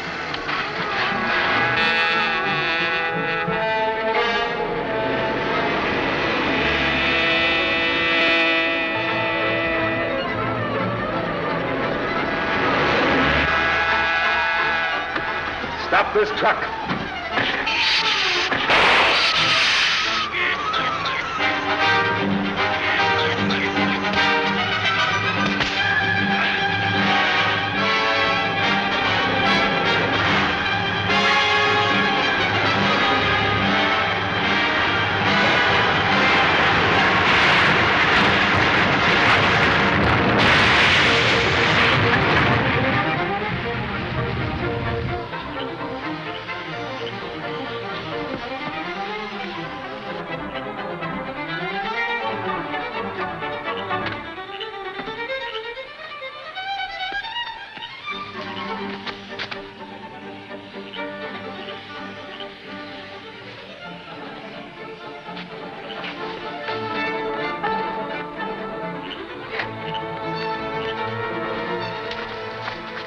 The rope, Hornet!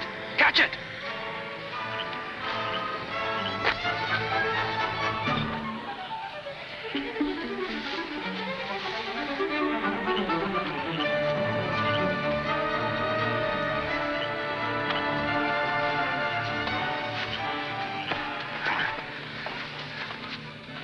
Oh, thanks.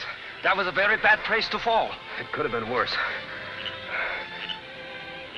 I jumped just as the truck went over the edge. The men who were fighting with you in the truck? They're still alive. I saw the guard pulling the driver who was gassed out of the cab. The police? They'll get the hijackers and the truckload of silk. Come on.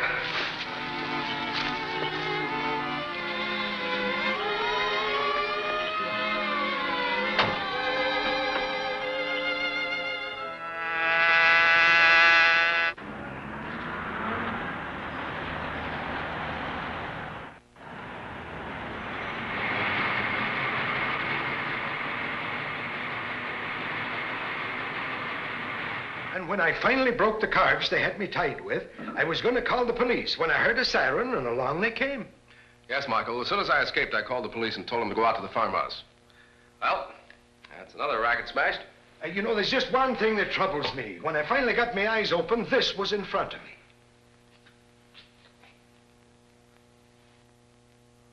The seal of the Green Hornet. That's odd. Odd, you say? Ay, Gory, it's magic. Yes.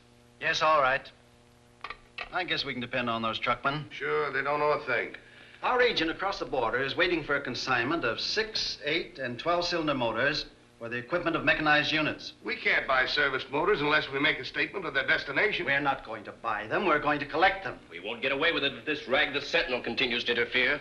Did you read that? Ordine, you talk too much and do too little. You were detailed to take care of Britt Reed months ago. I'd have got him, too, if the Green Hornet hadn't interfered. Yes, that's right. The Green Hornet, a lone wolf who plays your own game and makes monkeys out of all of you. Oh, that's enough. Now for the getting of these motors. It's got to be done efficiently and quickly, and finished before the police can organize to combat it. I have here a list of recent purchases of motors of the type we need, with duplicate keys to the door and ignition of their cars.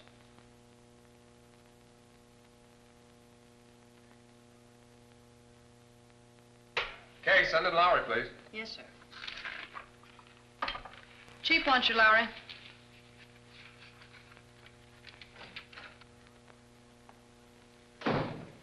This sure you're on, Lowry? Yep, fresh from police headquarters.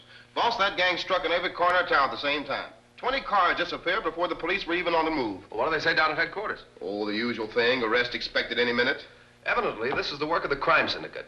The fact that only certain types of cars were stolen indicates that they were wanted for some particular purpose. That's right. I've got a list of the missing cars up to an hour ago. Good.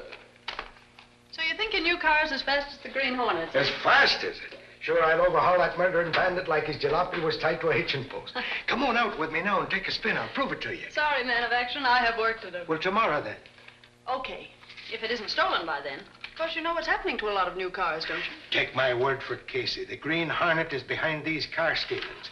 And 'tis Michael Axford who will be right on his heels.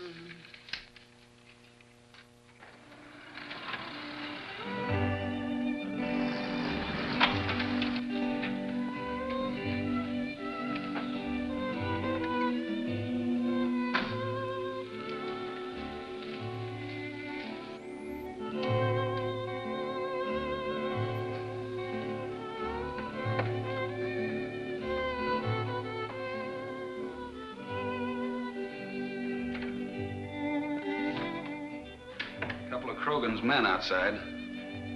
Bring them in.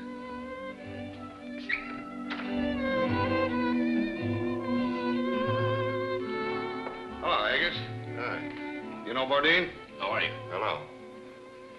You guys are overdoing this car stealing racket. Why try to get them all at once? Special order for a certain type of motors. That's why we're here. A lot of the owners of these motors we're after happen to be customers of yours. Oh, I don't want any part of it. After all, my racket here is safe. Drinking, dancing, gambling.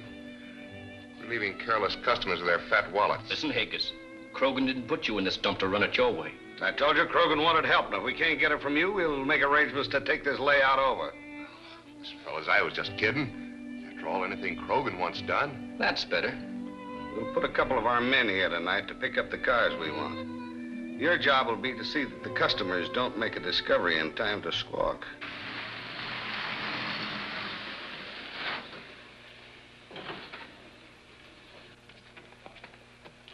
Surely the car'd do 100 if you hadn't squawked. If I hadn't squawked, you wouldn't have a car by now. All right, Casey. Now, just to keep peace in the family, I'll buy you a drink of soda pop. Haggis isn't the right man to run a place like this. No, he's got no nerve. I'm surprised the chief put him in charge. Well, what's the matter? Who are those men? Two of the murdering thugs that tied me up at Miss Grayson's house. Oh, sure, if I didn't have you here, I could bag them both. I'm sure you could, Michael. Well, we better report this place to Reed. Come on.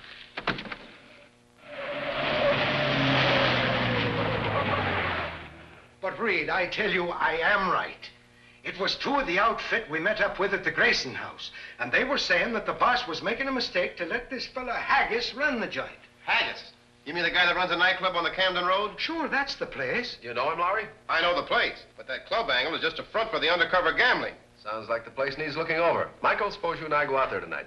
Well, they'll spot you two as reporters and you won't find out anything. Why don't you take me with you and we'll look like real customers? Sure, Casey wants to step out in the nightlife. That's a very good idea, too.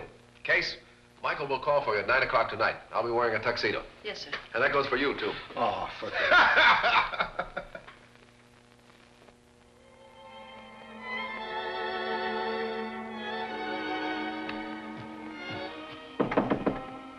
All right, Reed. Casey's down in the car. I'll be right down, Michael.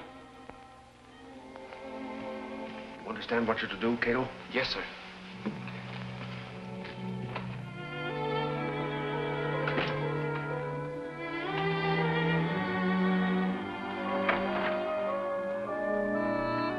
Hello, Michael. Hello, Case. Hello. Let's go. Remember, you're not going to a fire.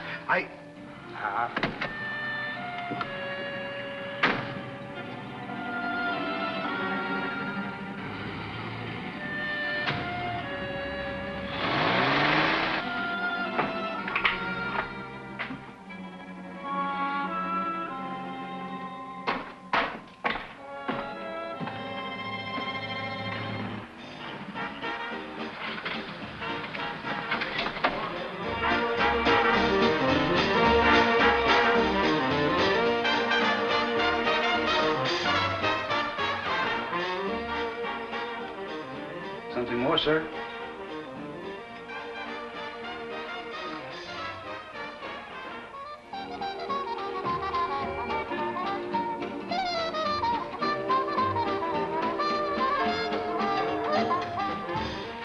Car keys to 6X1941, black sedan. 6X what? 6X1941.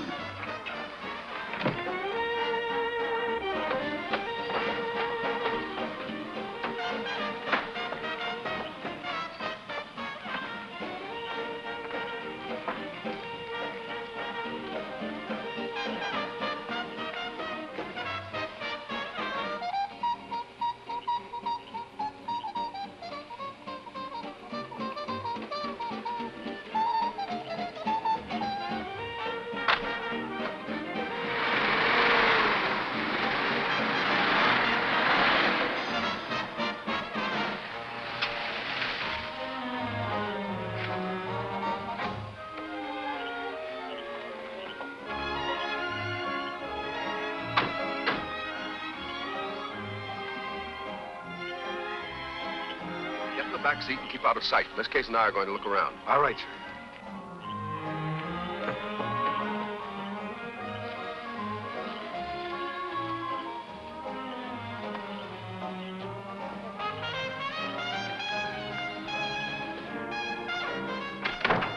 Britt Reed just drove up. He's going to the club right now with a girl. Great. This is just the chance we've been waiting for. He mustn't leave here alive. We've got to take care of Reed's car, Dolan. Yeah, that won't be so easy. Mike Axford is watching it.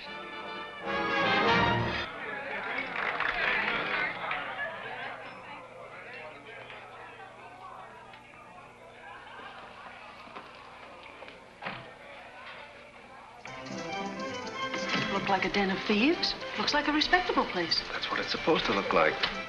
Two, please.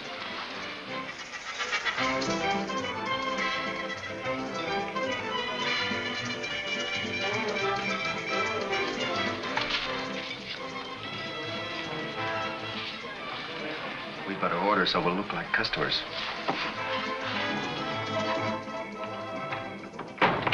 Jerry's serving him at a table near the door. Can't do anything out there. Have him paged. Tell him he's wanted on the phone in here. Hey, what are you going to do? Go on and have him paged. Shall we dance? Why not?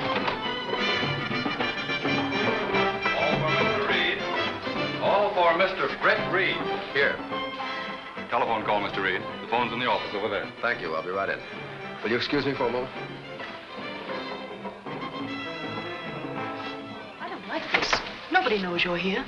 Yes, Cato knows. I'll be right back.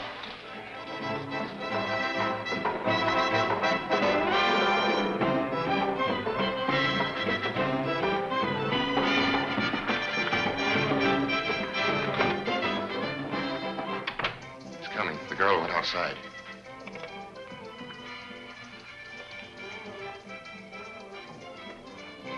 Come in, Mr. Reed. Phone's right here. Thank you. Put your hands in the air, Reed. Stay where you are. What's the meaning of all this? Shut up. See if he's got a gun. What's it, Casey? Come inside, quick. I think Mr. Reed's in trouble. Get in the car, sister. If you scream, you're finished. Come on, get going. You interfered with us for the last time, Reed. Can't be as bad as that. There are too many people in there for a killing. There isn't going to be any killing here. Where's your car? Up by the rear door. All right, get a rope. You know, I came prepared for trouble. One of my men's waiting outside. Mike Axford and your secretary have been taken away from here a while ago. You seem to have planned this very well. You planned everything well. Here's the rope. All right, time up. Go ahead and time up.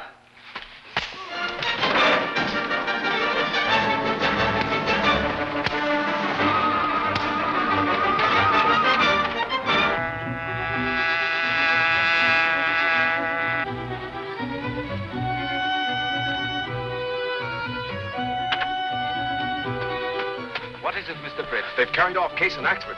Carried off? Where? The Green Hornet has to find out.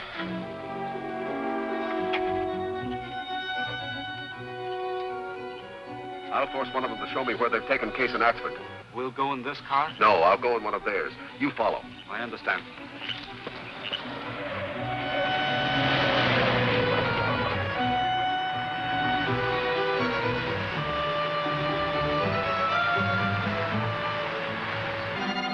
You know what Reed's escape means to us. He'll get the police. No, no, he won't.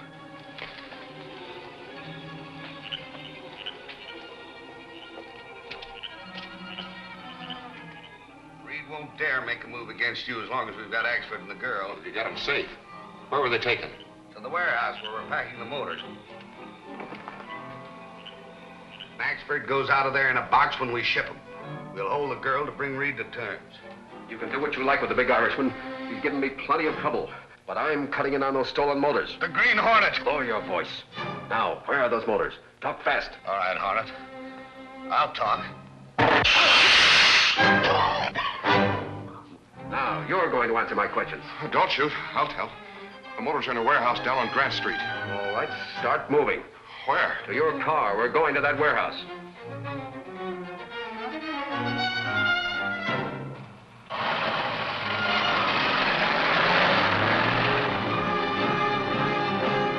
Step on it, you guys. We gotta get these motors on board ship tonight. What about these explosives? They go in the other truck. Somebody from the chief.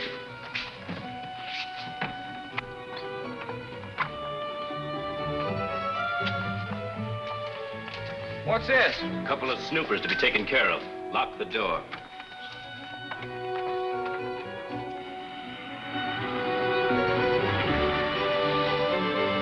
This is Grant Street. Where's the warehouse? 6 blocks down, on the left side of the street. Hey, Dolan. Run this truck in the shed and bring in the red one. We'll load these cases of explosives.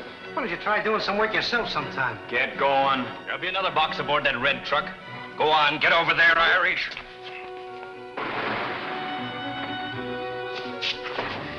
You dirty mug. Turn the girl loose or I'll... The girl will be taken care of.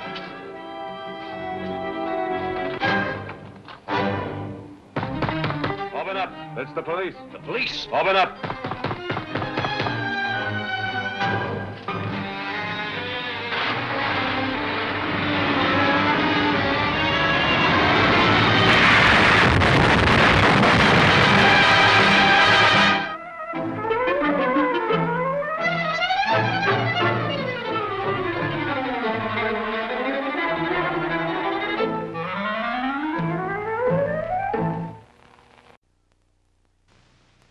The Adventures of Superboy. Exciting stories of Superman when he was a boy, who, even as an infant, demonstrated powers and abilities far beyond the capabilities of Earthlings. Superboy, who as Clark Kent, mild-mannered foster son of Martha and Jonathan Kent, preserves the secret of his true identity and devotes his superpowers to the prevention of crime, the preservation of peace, and the pursuit of truth.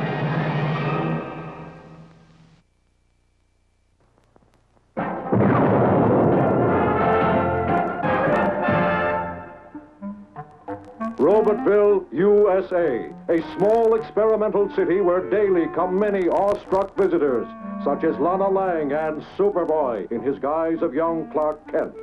A city run by robots. Isn't it exciting, Clark? Uh-huh. It's a city of the future, Lana, with robot policemen directing traffic. And look, robot workers building houses.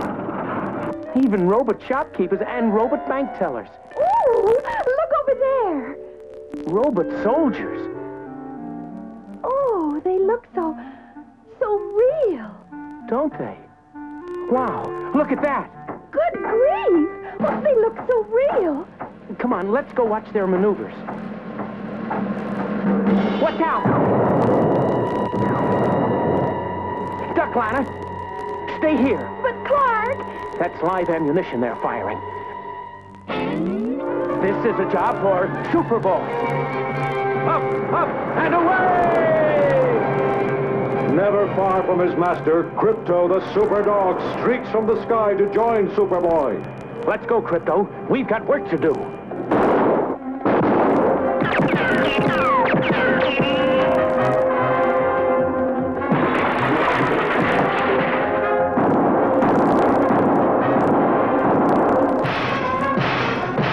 Let's hit that line, boy.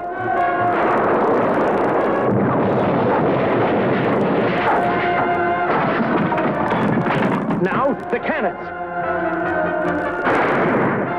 Attaboy, Crypto. Relax, folks. They won't cause you any more trouble. The question is, what made those robots go wild? I can explain that, Superboy. I'm Dr. Fraser, one of the engineers of the Robotville project. And your explanation, sir? Apparently, some quirk in the soldier robot circuits caused them to act on their own. That sounds wild, Dr. Fraser. Not really. After all, robot brain circuits are refined, electronic versions of the human brain. I see. But I assure you, this can't possibly happen again. Good. In that case, we're not needed here anymore, Crypto. So let's go. Up, up, and away! Oh, dear. I wonder what happened to Clark. To whom? Hi, Lana. Is it safe to come out now? Big, brave Clark. Where were you hiding while Superboy was saving our lives? I'll see you don't thwart me again, Superboy!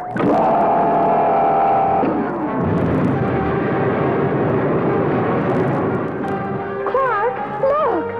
Flying robots! Where are they going? Clark! Leave us alone. Put us down. Help!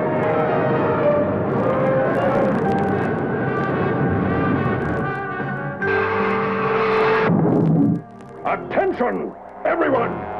You are my hostages. Hostages? Oh, dear. You will remain here until my flying robots raid a steel mill for supplies to replace the soldier robots destroyed by Superboy.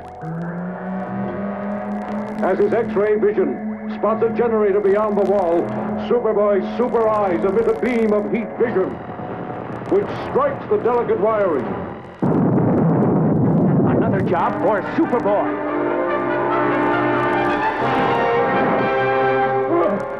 Superboy! Don't move a muscle, Fraser. Clark, where are you?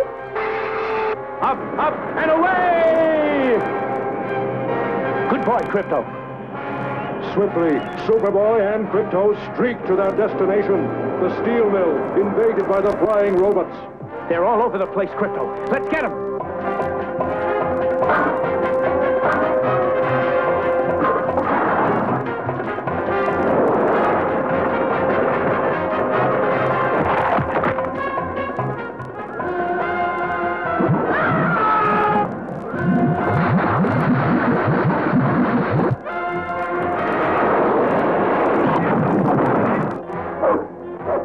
They're heading home, Crypto. Come on!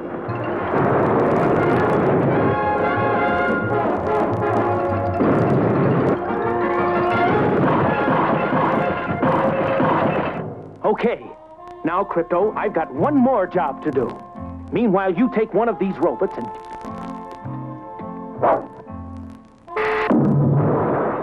All right, Fraser. It's all over for you. You may all go out now. Robotville is safe again. Thanks to you, Superboy. Oh, dear. Where's Clark Kent? Clark vanishes, and you appear. That's very suspicious, Superboy. Oh, now, don't jump to conclusions, Lana. Clark was so sick with fright, I had Crypto take him home. Look, there they go now. Oh, Superboy, what a silly notion thinking you were Clark Kent. I'm sorry.